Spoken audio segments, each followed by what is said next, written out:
Good morning students. आज हम अपनी मजहबी तालीम की क्लास का आगाज़ करते हैं। क्लास 7 किताब का नाम यसु नासरी।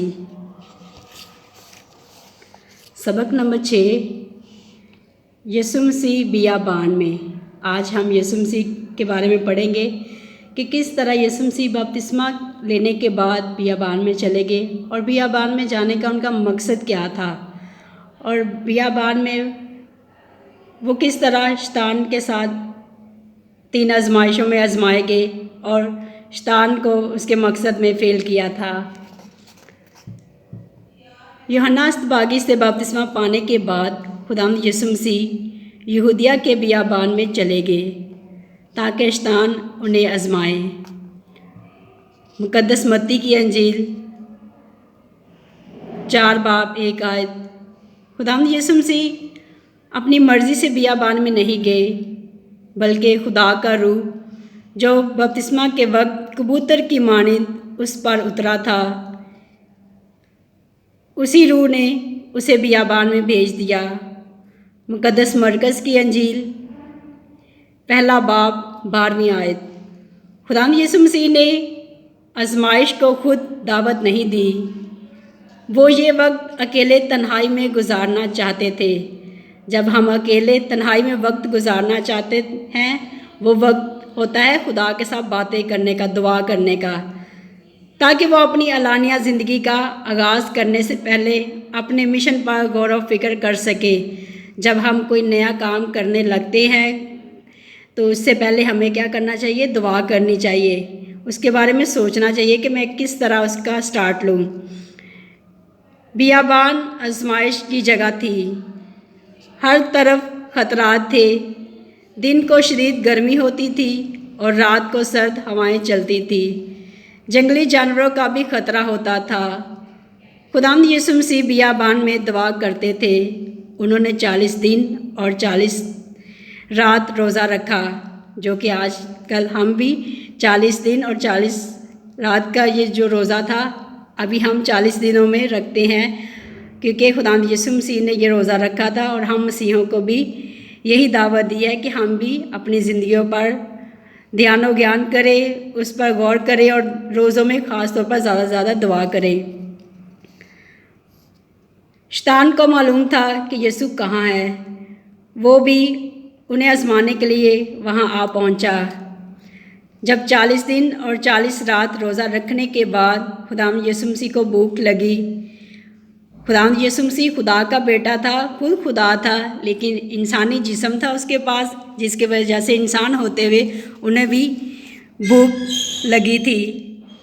तो शैतान ने उसके पास आकर कहा, अगर तू खुदा का बेटा है तो कह कि ये पत्थर रोटियां बन जाए।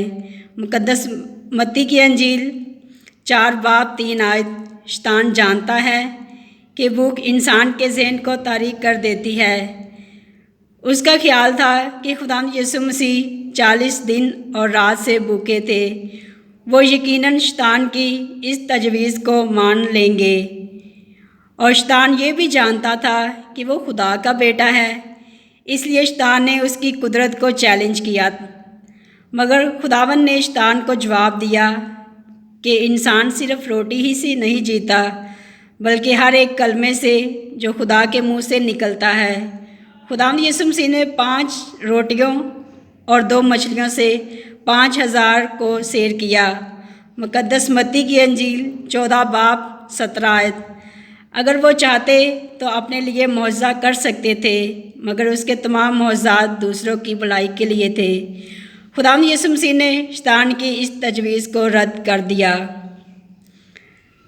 जब शैतान अपनी पहली आजमाइश में खुदावंद यीशु मसीह को आजमाने में नाकाम रहा, तो फिर वो उसे यरूशलेम की हैकल के कुंगरे पर खड़ा करके कहने लगा, अगर तू खुदा का बेटा है तो अपने आप को नीचे गिरा दे, क्योंकि लिखा है, उसने अपने फरिश्तों को तेरी बाबत हुक्म दिया है, वो तुझे हाथों पर उठा लेंगे, ऐसा न हो कि तेरे पाँव को किसी पत्थर से चोट लग जाए।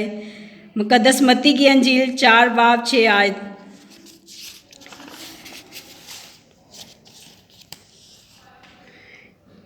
शैतान ज़बूर का हवाला देते हुए बताते हैं, खुदावंद यीशु मसीह को यकीन दिलाया कि उसे चोट नहीं लगेगी, लेकिन खुदावंद यीशु मसीह जानते हैं कि ये वो वादा है उनके लिए नहीं, बल्कि जो खुद ऐसी आजमाइश और ख़तरे में डालते हैं। खुदा ने यीशु को हैकल से गिराने का हुक्म नहीं दिया। खुदावंद यीशु मसीह शैतान को खुश करने के लिए ऐसा करने वाले नहीं थे। खुदावंद यीशु मसीह कभी भी शैतान की मर्ज़ी को पूरा नहीं करते, क्योंकि उन्हें बाप ने भेजा था, वो बाप की मर्ज़ी को पूरा करना चाहते थे। इसलिए उन्होंने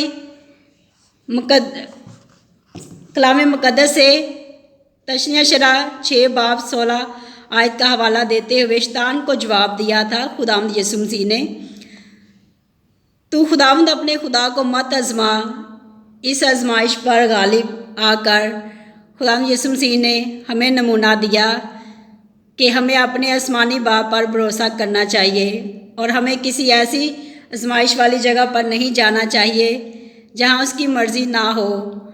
हमें ऐसा काम नहीं करना चाहिए जो खुदा को नापसंद हो। अब शैतान दूसरी आजमाइश में भी नाकाम रहा तो उसने अपना असल चेहरा पेश किया, ताकि वो तारीकी की कुव्वतों का शहज़ादा है। ये यहाँ पे मैंने पढ़ा है, तारीकी की कुव्वतों का शहज़ादा है। यहाँ पे बात जो की गई है वो शैतान की बात की गई है। वैसे हम खुदावंद यीशु मसीह को कहते हैं अमन का शहज़ादा, यहाँ पे लिखा तारीकी, तारीकी का मतलब अंधेरा। तो इसीलिए यहाँ पे शैतान अपने आप को खुद कह रहा है कि वो शहज़ादा है। वो खुदावंद यीशु मसीह को एक बड़े ऊंचे पहाड़ पर ले गया और आपको दुनिया की सब ममलकतें और उनकी शान शौकत दिखाई दी। सूरज की रोशनी शहरों पर पड़ रही थी। संगे मरमर के महल, मेवों और फलों से लदे हुए दरख्त, दुनिया की रेल पेल। शैतान ने खुदावंद यीशु मसीह से कहा, अगर तू गिर कर मुझे सजदा करे तो ये सब कुछ तुझे दे दूँगा। तब यीशु ने उसे कहा, ऐ शैतान दूर हो, क्योंकि लिखा है कि तू खुदावंद अपने खुदा को सजदा कर और सिर्फ उसी की इबादत कर। मुक़द्दस मत्ती की अंजील 4 बाब 10 आयत। दुनिया की